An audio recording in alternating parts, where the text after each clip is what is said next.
कहा जाता है कि एक बादशाह का इंतकाल हो गया।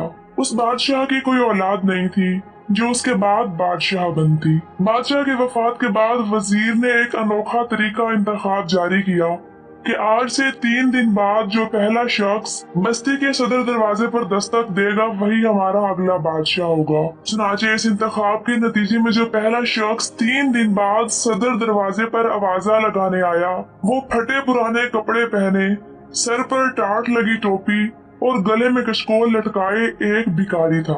सो बस्ती वालों की किस्मत में जो नया बादशाह लिखा गया वो पेशेवर भिखारी निकला। सदर दरवाजे पर दस्तक देकर भिखारी से बादशाह बनने वाले की वजीरों और मुशीरों ने ताजपोशी की।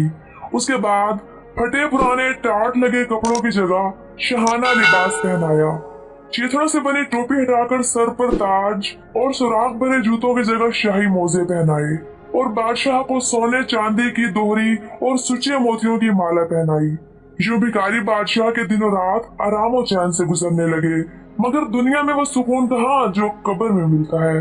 चुनाचे हमसाया मुल्क के बादशाह को किसी ने खबर दी कि बराबर वालों का बादशाह तो मर गया है, अब उसकी जगह एक ऐसे शख्स ने ले ली जिसको उमूरे हुक्मरानी का इतना तजुर्बा नहीं जितना भीख मांगने का। बादशाह ने यह सुना तो काफी महजूज हुआ और कहा, बहुत अरसे से इस बस्ती पर मैं कब्जे के ख्वाब देख रहा था जो पिछले बादशाहों की ताकत और अक्ल फहम की वजह से ताबीर ना पा सके, मगर लगता है इस बार कुदरत भी यही चाह रही है कि हम अपने मुल्क को मजीद वसी कर लें। स्वयं मेरे सिपाहियों, हमले और कब्जे की तैयारी करो।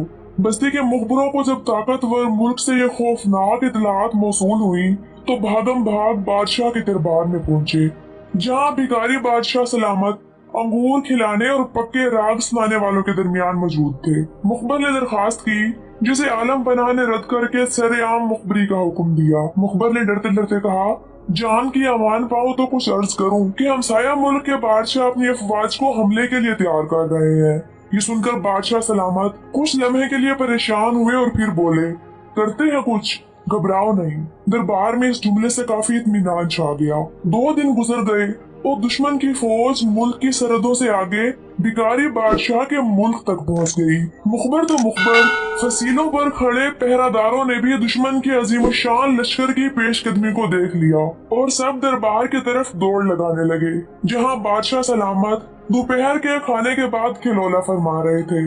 कनीजों ने बादशाह को जगाया और कहा, आलम पनाह जरा बाहर की खबर ले, दुश्मन तो सरहदों तक पहुंच गया है।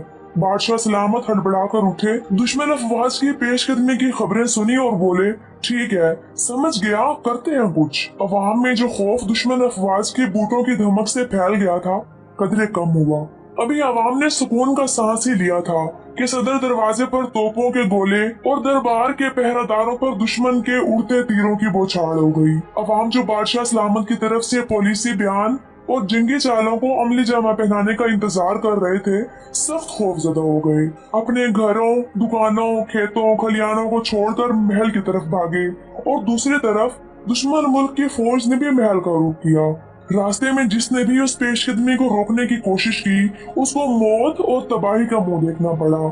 ये हालत जार बस्ती की फौज के सिपा सलार और उमूरे मुमलिकत चलाने वाले बुजरा और मशीरों के जरिए शहनशाह तक पहुंची तो वो समझ गया कि अब पानी सर से काफी ऊंचा हो चुका है और ज्यादा देर तक नाक मुंह बंद करके इस पानी में रहना मौत को दावत देने के बराबर है।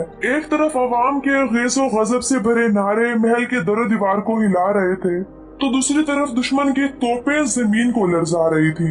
ऐसे में भिखारी बादशाह ने भरे दरबार में ऐलान किया, मैंने फैसला कर लिया है।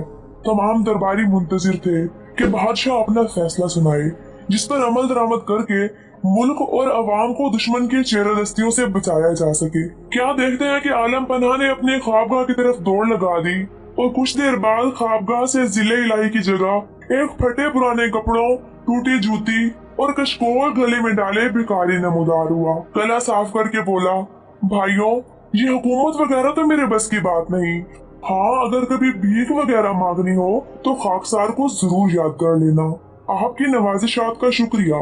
मेरा तो उस ममलिकत में कुछ लेना देना ही नहीं। जो कशकोल और टाट पहन कर आया था वही पहन कर जा रहा हूँ।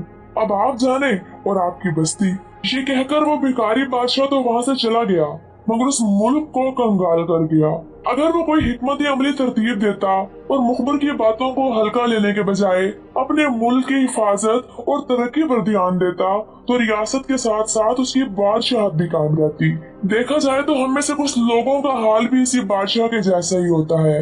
जब हम हालात को नजरअंदाज करके मुस्तकबिल के लिए तैयारी नहीं करते और आज के दिन करने के कामों को बाद के लिए टाल देते हैं। तारीख गवाह है, आज तक जिसने भी वक्त की नजाकत और अहमियत को समझा वो कामयाब हुआ और जिसने नजरअंदाज किया नाकामी उसका मुकद्दर बनी। दोस्तों, आपको आज की ये वीडियो कैसी लगी? कमेंट बॉक्स में अपनी राय का इजहार करें और मजीद ऐसी वीडियोस के लिए चैनल को भी सब्सक्राइब करना ना भूलें। अल्लाह हम सब का हामी और नासिर हो।